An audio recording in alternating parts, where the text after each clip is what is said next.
Welcome back to another episode of the Broke Boys. I'm Martin, I'm Kat. and today we have a very special episode. I had seen a lot of this on my For You page. This guy that you would do TikToks about positive vibes, you name it. It's called Substance by Lovely, Mm-hmm. and I've been wanting to grab it for a minute since he launched it, since he did it. Mm-hmm. And then a while back, I had saw that it was on sale. Mm-hmm. So I was like, oh, you know what? Shout out to the TikTok shop. Yeah, I was like, you know what? I'm going to fucking do it. I'm going to get it. And it was really cheap, to be honest with you. So I'm super glad that I got it. Again, it's called Substance. It says here how to play. 1, gather around with a stranger, family, or friends. No surface level conversation. Choose a level, pick a card, and then ask the opposing member of your choosing. Stop reading how to play and enjoy the experience. The rules are 1. There is no rules, except for the rule number 2. If your opponent does not answer the question, they'll do a dare of your choosing. Ooh. That's how it is. I've seen other people play it as like if you refuse to answer the question, they'll do like a drinking game or something. Take a shot or something. Take a shot, you know. So basically, it's like a card game, right? So Yes. it's like There's 3 levels. yeah, it's like comparable to We're Not Really Strangers. I think that's the other one. Mm-hmm. And then the one that you have to, I forgot the name of that one. I think that one is called Deep Talks. I want to say. Yeah, so they're just like question cards to get to another open conversation with your friends or whatever. With your friends, family, whoever you want, you know. Mm-hmm. So we chose 2 from each of the 3 categories. Did you name the categories? So the categories are level 1 is intimacy, level 2 is mindfuck, and level 3 is vulnerable. Before we get started, though, should we roll the intro? Let's go ahead and let's roll that intro. We them broke boys from the hood. We on them missions understood. Won't catch us lacking, we that good. We always winning like we should. We flying high, we butterfly up to the sky. No way you catching us goodbye. Pray to God we make it out alive. I'll never leave my dogs behind. We stick together like we signed. We shooting stars, one of a kind. We undefeated, just resign. Money more lower than a bitch nowadays. But welcome back to another episode. Let's go ahead and let's just dive right into it. Let's start off with level 1, intimacy. Do you want to flip the first one, or should I? How do you want to do it? I'll read the first one. You read the second one. Sure. Okay. The first one says, "What is your most toxic trait?" Well, they're just going straight into it, huh? Mm-hmm. That's a funny because I feel like I don't know my answer, but I feel like if I ask you, you'll list like a few. I think I'm very insecure. Mm-hmm. I think that would be like That's my toxic number trait. one issue. Mm-hmm. I think it's a toxic trait because then I think like I always think there's better for like as like a friend or like a partner or whatever. Yeah, So maybe that's my toxic trait. that's your toxic. That's for me. Okay, What's yours? I respect that. My toxic trait is self-isolation. I have a really tough time of expressing my feelings just because growing up I was always unheard and I was always like pushed to the side in that sort of way, and it was very much of, well, you're a man, suck it up, you know? Yeah. So that's my toxic trait is self-isolation, because then I just don't express my feelings or communicate my feelings. I'd rather just suffer in Push, yeah. silence, you know? I can see that. Yeah. Okay, we going to the second one? Mm-hmm. This one says, how much does religion influence your relationships and life choices? Wow, that's tough. It does play a part. Mm-hmm. How much of a part? Not much. Okay. I'm gonna be honest. Just because what we're doing, obviously, according to our religion, we shouldn't even be living together. We Yeah. should be married before we do that. You Yeah. know? But obviously, everything's different. the way that we see things, the way that we deal with things. Everything's a little bit modernized than how it is in the Bible and all this other stuff. Obviously, we're Catholics, so whatever whatever your guys' religion is probably completely different from ours. My mom said it on her episode that she wasn't really like by the book type of person. But she definitely was like the type to be like, no. Like she knew every prayer. She knew every story in the Bible. And like she always like was super like into it. And I never got super into it like that. I only was like surface level. I respect what it said in the Bible. I respect it. Yeah. And like I use some of it into my morals. You know, forgive those that have messed you over. That's what I was gonna say. For like, I feel like religion, if anything, it like carves your morals. As like, well, and then I grew up Catholic my whole life, like going to church and stuff with my mom and stuff. So I feel like when you were going to church and you were doing all that, like it set up your morals and it set up like you're thinking like what's right or wrong or like what's good or bad. Like, I think all that. So I think like for me at least on the daily, I don't think when I make a decision, I'm like, oh my gosh, what is like my religion going to think about? But I think about my morals and how I'd feel. And I feel like that kind of plays back into religion. Yeah. So I'd say that I would have more than I think on the decisions I make in life.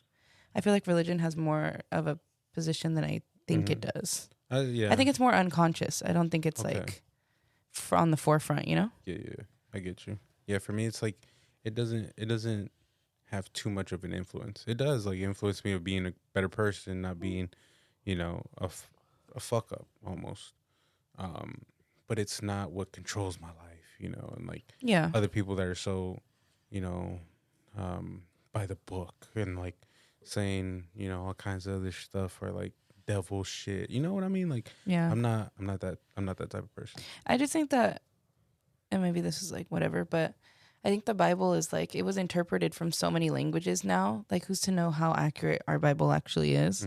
And not only that, but I think like the Bible was written again, it like formed our morals and stuff. But like the church now and like the priests, like they like the Pope, they can all like enforce different, like fix some of the wrongs that were written in the Bible, you know? Yeah. I don't know. I think it's changing, forever changing. So, I don't know. Yeah. I get you. Let's go ahead and let's jump on to the next level. This one's mindfuck. What do you think happens after death? I truly, you know that scene from Coco where they're like crossing over the bridge and their family's on the other side? I truly believe that that's what happens. Yeah. Like, I think there's like a bridge between the afterlife and... I don't know, like an actual bridge, but I think there are people waiting for you. Like, I 100% don't think like you just leave and then you're gone. Yeah. You know? Yeah. Like, it just doesn't seem realistic to me. And then going back to like the Bible thing, like you're supposed to be reunited with God and God's reunited with everyone who passed away. Yeah. So I think you go and live it up with them, you know? I don't think it's exactly the same or like the way that we think, but I think that there are people waiting for you. I don't think that you just like turn in, like go to the abyss, you know? Yeah. I'm like, my thought about it is completely different. Why? What do you think happens? The way that I see it is that every soul, right? Obviously, if you don't believe into souls and you don't believe into whatever religion it is, and you just think that, when we die, you go, right? But this is just for me, so please do not come after me. Relax. But for me, it's like, this is how I envision it, is that when you pass, you not only see your last few moments and relive the best moments of your life again, but you also, like, as soon as it's done, you're in this abyss. You're in this dark place waiting for a bit, which is essentially like purgatory. And you're waiting. You're one of those souls that are waiting. And I believe that you're waiting to get judged for judgment, whether you do deserve to go upstairs or you go to eternal downstairs, the reason why I've always thought about it like that is because of Supernatural. Supernatural depicts that thread line of how things are. And I think the directors of Supernatural, obviously this is a show, but Yeah. some of the directors have read both the Bible and they've read the Satanist Bibles. Mm-hmm. So they have some interpretations of both versions, right? And there's a specific scene that one of the characters is in this afterlife and he is getting judged by death. Yeah. Death itself. Mm-hmm. Death is like looking at this chart Mm-hmm. in this scene. They're in the office, Yeah. but it's obviously everyone has a different interpretation. Mm-hmm. So they're in this office and they're seeing the chart of like, do you deserve to go upstairs or downstairs? Mm-hmm. And that scene obviously ends up with like, well, you don't belong here. Like, what Yeah. the heck, right? It's a The show. whole show. It's a whole show. But seeing that is just like, okay, like I expect it to be like that somewhat too. Like you're waiting for judgment. You're waiting to go upstairs or downstairs, right? And if you go with everybody, with your ancestors that are upstairs, right? With the people that you love and the people that you miss, I picture it as happiness, as just, okay, Yeah. you're there, you're with everybody. Yeah. And you decide What to make what of your it. heaven is going to be like. Yeah. So it's not like, oh, just clouds. It's and like all one this other- place. Yeah. No. It's what you decided. It's like if I were to die tomorrow and my heaven would be this house with this field, Yeah. Then that's where you'll be. and that's where I'll be. That's where you'll find me when you see me in the afterlife. Yeah. And that's just how Yeah, maybe. how I see it. And maybe everyone's scenery might be different. Some people might be like, oh, well, I'm in the cantina, you know, I'm Yeah. at the bar getting fucked up. This is my heaven, you know? You said Whatever it more is. power to you. Yeah, whatever it is. But for me, that's just how I envision it. And again, Supernatural had a scene where it was the final one, the final episode where one of the brothers actually died. Oh, spoiler alert. And yeah, it don't matter. The show has been out for years. One of the brothers actually died, and the other brother was like, well, what do I do? And before the brother left, he was just like, when I go, live your life. We've done this for so long, all this other stuff, right? Of the storyline. We've done this too long. Live your life, have a family, live on, and enjoy it. And obviously the brother ends up passing. So then he's just like, well, fuck, like I'm forced to live my life. Yeah.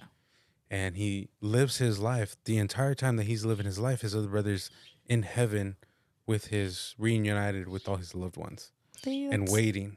And then obviously they say the interpretation is in the Bible is that heaven is timeless. Time doesn't move the same as how it Yeah, they moves say here. time doesn't exist. Yeah, so the brother was able to live for like another 30 years, seeing his kids grow and all that before he passes. And the brother felt like it was like yesterday. And it felt like it was just like a couple hours. Like I've heard that too, that in heaven space doesn't exist. So like when you pass away, and like, you know how people always at the funeral or when someone passes away, you're like, oh, I'll see you soon. Like you're not like, oh my God, I'm going to die soon, but there's no concept of time. yeah. So soon can be tomorrow. Soon can also mean 50 years from now. And it can still be the same, like it's still the same concept. Yeah. Absolutely. That's just how I picture it. Yeah. Okay, are we on to the second one? Yes. This one says, what's one concept that you've never understood? That That one's kind of hard. one is hard. Concept. How people can be so narcissistic and have those traits and then not like self-reflect on themselves or the decisions that they're making. Like it's all me, you know? Okay. That's just how I see it. I don't know a concept that I'm trying to think of, like, what's something that I'm really flabbergasted by. Entitlement with no credentials is what I'm going to say. Okay. Like, I just don't feel like racism, for example. Like we were, I just don't think, like the incident at the hotel. Like, why was he more entitled to be there than us? And we paid the same price for the room. Like, why did he feel, and then he felt so entitled to like belittle us down to like the littlest form, do you speak English? Yeah. Like, what gives, like, It just doesn't make sense. that's what I'm saying. Like, it like baffles me that there are people like that truly don't see anything wrong with it. And the same thing, like against the LGBT community. Like, I don't understand how who someone is sleeping with has anything to do with you. Exactly. Like you're not sleeping with them. Yeah. So what does it matter? It doesn't affect your life. Yeah. So what does it matter who they're sleeping with or what they're doing with who? That's true. No, like I just never that I just don't. That's the one I don't. That's the one I really don't understand. Yeah. Is like. I think it's just because a lot of people just focus on what is being said in religion, or. Yeah, or maybe like the norm, like it's out of the norm, which like whatever. But I don't know. That was a good one. Thank you for the idea. Yeah, I don't get it. Yeah, no, I don't understand. I get you. Yeah. Okay, so we're on to the next card. Also, just a fun fact. Intimacy and mindfuck are white cards with black writing, and vulnerable is black cards with white writing, which kind of makes it look scarier. So do you want to go? Yeah.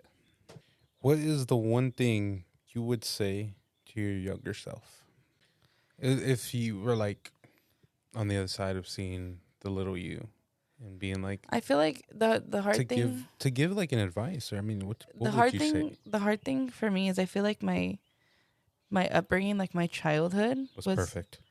I mean, yeah, pretty close. Like I don't think it was must be nice. Like I think it was pretty close to like we weren't really down at, like my parents struggled in the beginning, but they got it together pretty quickly to where we didn't really like where we had what we needed, you know, and then some. Like we were pretty lucky in the sense like you're pretty fortunate. My parents worked and they had me young, but they like got it together really quickly. Yeah. So I feel like my childhood, there are really there are little things, but not like catastrophic. Mm-hmm. And I feel like in my teenage years, like even then, like my late teens, like 17, 18, 19. Now you had a good... No, I feel like 17, 18, 19, that's when it kind of went downhill. Oh, yeah? Yeah. So since it was like a low point in your life, what's an advice that you would give yourself?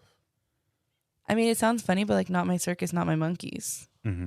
Like if it's not my, like I can't deal with everyone's problems. And I feel like when I was younger, I did. Yeah. So I feel like I can't then it's not my circus, it's not my monkeys. Like, whereas as when I was little, every monkey was mine and I was the ringleader of the circus. Like, I feel like I was micromanaging all kinds of things. And like, I feel like if I can go back, I would be like, dude, just worry about yourself. Like, get yourself through the day. Like, don't worry about anything else. But then it like, when that's all you know, then that's hard to do, you know? Yeah. But now you see it on the other side. And not that it was bad, but like I could have saved myself a few panic attacks here and there, you know? Yeah. So I think that's what I would say, is like not to not worry about everyone else, but give everyone the chance to figure out their own thing before you go and try to fix it. Everybody else is their own space. Yeah, and give people the chance to like fix it themselves before you go and fix it for them. Yeah. I feel like that's I feel like that's one thing I would say. And the other thing I would say is like school gets hard and to keep going. Maybe not take that year off and just keep going. But yeah, I think that those are the two things, not my circus, not my monkeys. And it gets hard, but it gets better. Yeah. In like all senses of the thing, I think time really does heal. So like now that time has passed, like I feel like everything is just like happened the way it was supposed to. Yeah, yeah. And now we're like on the other side of it, you know? So that's me. Fun. You? One thing that I would say to my younger self is it's not your fault. That's a good one. And not to carry that burden your whole life. And there was just a lot of situations that was put where I felt like I am the reason for a lot of shit, you know? Another thing that I would say is everything's going to be okay. Yeah. And you're going to figure it out. Period. And give the reassurance that I didn't have at the time. Yeah. I think that's a good one. I like that for you. This one says, what trait of yours tends to push people away? I have one. I think that No, for me. No, this is your self-reflection journey, not for me to do. Okay. I feel like I am a perfectionist. It's my toxic trait, or one of my toxic traits. And I feel like when people aren't living to like their full potential, then I like, not that I distance myself, but like, I think that I'm too hard on myself, and I try to be I'm a perfectionist. Mm-hmm. So I think other people see that I'm a perfectionist and it stresses them out. And then they want to leave, you know? I feel like I say things with the best intention, but sometimes they don't come out the way that I intend it to. Yeah. And then it sounds like rude or like I'm being a bitch. Yeah. And that's not my intention. Like what I was saying, I really meant it. But the words that I chose, yeah. And then I always say it's not what you say, it's how you say it. Exactly. And I think that's one of my issues is I know what I'm saying and I know how. You know what you want to say. I know what I want to say, but then in the moment, then I say it. And I'm like, oh my God, I sound like a bitch. Or, oh my God, why would you're being rude. But then in the moment, I'm like, no, like, I'm going to stand on my shit. Like, that's what I said. Yeah. And I feel like those are my two. Is that I feel like I'm a perfectionist and that pushes people away. Because I have like a high standard. Just for me, not for everyone else. But I think it stresses people out sometimes. Yeah. And then that it's not what I say, it's how I say it. And that sometimes I say things not using the best words I could have used. Okay. I can understand that.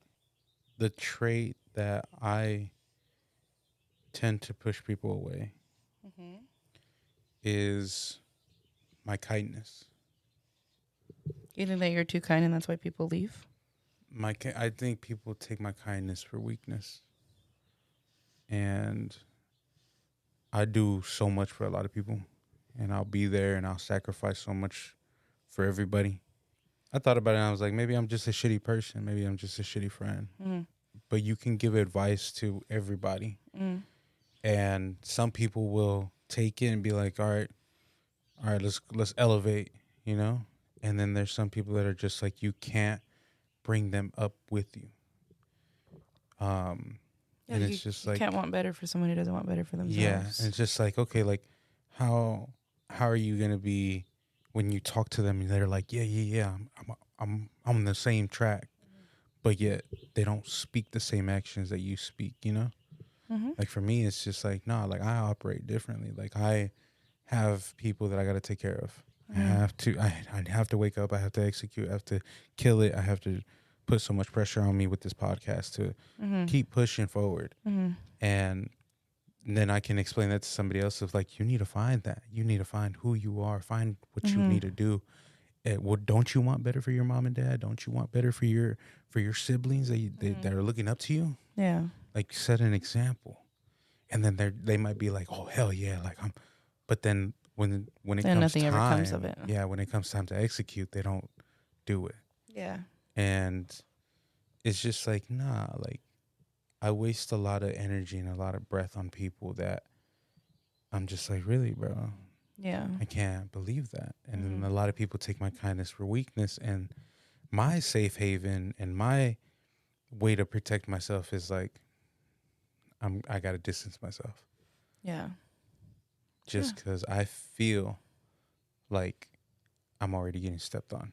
And throughout my childhood, I've been stepped on too many times. And I never fought for myself. Yeah. And defended myself. I've always gone to the stretches. Self-isolate. Yeah. So that would be the trait that I believe that tends to push people away. Okay. And I don't know if I can really explain it other than that. Like, I really want what's best for you. I really want what's best for anybody. Whether you do it or not, hey. Yeah. I'm gonna continue. I gotta move forward. Yeah. As much as you want to bring everybody up with you to ride to success together. They have to want it as well. They're an anchor. They're holding you down. Yeah. When you gotta move on, when you gotta push forward, and I can't just stop what I'm doing trying to help them push themselves, because eventually, you see that bar. You're going up, and that person that you care about, friends, family, whoever it is, loved ones, and they're not elevating with you, and you're trying so hard to pick them up and trying so hard to be like, come on, I got you. Then you start falling. And then it's just like, no, you're holding your own progress down too. Yeah. Like, eventually you're gonna crash with them. It's just like, nah. Like, if you're gonna be with me, cool. If you're not, hey, that's cool too. Yeah. I'm gonna excel to the next level because I got my why. I got the people that need to me. do. I got shit to do. I got things to do, exactly. And I got people that need me, and I can't stop for anybody. Yeah, that's fair. Well, that's all we decided to do today with the substance. We decided 2 cards per little category. If you guys like it, maybe we'll play more. Maybe we'll play with guests. Yeah. Maybe we'll definitely whoop it out for guests, for other people, and pick at their brains and see. Yeah, I feel like it's interesting. I feel like it's a good, maybe not all 3 levels at first, but maybe like some from the intimacy one. Or maybe even ask them, like, what do you want to do? Yeah, what they're comfortable with. Yeah. I think it'd be fun. Absolutely. Yeah. So, I mean, thank you guys for listening. Thank you for being here and, and continuing on with life and listening to us, and continue washing your clothes, cleaning your car, going to the gym, whatever it is, going to work. What do you think the listeners do when they listen to the podcast? Well, I feel like the majority of them are either playing it as white noise. Like, they just have, like, all right, just put in the background. Our voices are just talking. They're just off doing their own thing. Yeah, and then they're just, like, listening to the conversation, but not kind of, like they're just like, okay, whatever. Like, they're listening, but they're not. Yeah, like, they're washing dishes, and they're just like, okay, like, whatever. And then they listen to a concept that we're talking about, and they're, like, engaged into the conversation. Okay. That's just how I think that a lot of people listen on the drives, like, on the drives in the car. Yeah. Because that's when I listen to a lot of my podcasts, is, like, you have nothing else to do but listen to something, you know? So I think that a lot of them listen, like, in the car. That's interesting. I know. I never really thought about it. Yeah. Well, thank you guys. Remember, you guys can catch us on social media on Instagram and TikTok at brokeboys_FF. And you can catch us every Sunday and Tuesday, right? Sunday and Wednesday for new episodes. And remember, we're on all platforms. And we're still working on video editing to start uploading on YouTube. The episode with Chango really inspired me when he uploaded his, and really inspired me to do it. And if you guys haven't heard that, go take a listen. Martin will repost the link on Instagram probably. But take care. We love you guys. Much love. Peace. Bye.